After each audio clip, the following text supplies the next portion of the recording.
ব্যাপারে কথা কইতাছিলাম আর কি, বুঝছস? এটা কি ঠিক হবে? ধর বেটা, এইসব ঠিক বেঠিকের কোনো কিছু বুঝাবুঝি নাই। তোর একটা ব্যাপার বুঝাই কই, এই যে নতুন বছরটা যদি মনে কর যে আমরা মৌজ মাস্তি দেওয়া শুরু করি, তাহলে মনে কর সারাটা বছর মৌজ মাস্তি আর চিলের উপর দেওয়া যাইব। এটা লাগে কাহিনী। এইসব অন্ধকারের যুগ, কুসংস্কারের যুগ কি এখনো আছে? আমরা যদি নতুন বছরে আনন্দ ফুর্তি দিয়ে মৌজ মাস্তি দিয়ে আমন্ত্রণ জানাই, পুরানটা তো কাইন্দা কেটে বিদায় দেওয়া উচিত ছিল না? দেখ ভাই, ভাই ব্রাদার মিল্লা ঘুরমু, আনন্দ ফুর্তি করুম, মৌজ মাস্তি করুম, এই সবের ভিতরে এত কিছু চিন্তা করার কোনো দরকার আছে? অবশ্যই আছে। কেন আছে দেখ, এই দেখ। বাংলাদেশে গত 5 বছরে 31st নাইটের আতশবাজির কারণে 280টিরও বেশি অগ্নিকাণ্ডের ঘটনার পাশাপাশি শুধু গত বছর 2 শিশুর প্রাণহানি ঘটে। পাশাপাশি শব্দ দূষণ ও বায়ু দূষণে হার্টের রোগী বাড়ে ব্যাপক হারে। 31st নাইটের আতশবাজিতে বিশ্বব্যাপী পাখিরা ভয়ে আতঙ্কে ছোটাছুটি করে।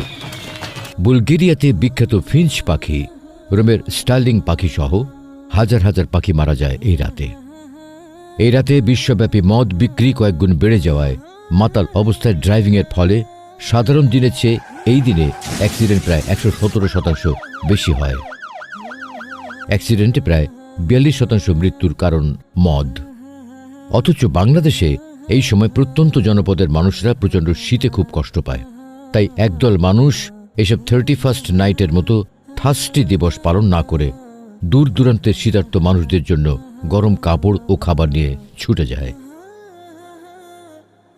এবার ভাইবা দেখ, 31st নাইট পালন করে নিজে মরবি নাকি অন্যের মরার কারণ হবি?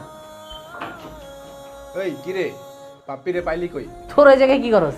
কি অবস্থা ম্যান? আরে বেটা, একদিকে হাঁসের মাংস আর ভুনা খিচুড়ি, অন্যদিকে হিসাব নিকাশ। হিসাব নিকাশ? কি এর হিসাব নিকাশ, কত একটু শুনি। গত বছর কি কি ভুল করলাম, সেই ভুল কিভাবে শুধরে চলবো।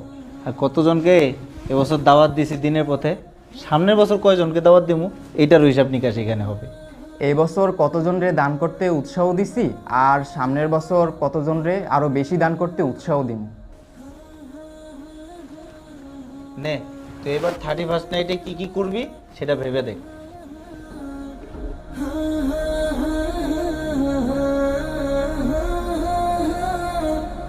যে পরিমাণে গুণা করছি, গুণাগুলার হিসাব করুম আর গুণা থেকে বাইচে থাকার লাগে একটা প্ল্যান করুম, এগুলোর হিসাব করুম এবার। আর আপনারা যারা আমাদের এই কন্টেন্টটা দেখতেছেন, তারাও এখন থেকে প্ল্যান করেন গুণা থেকে কিভাবে বেঁচে থাকবেন।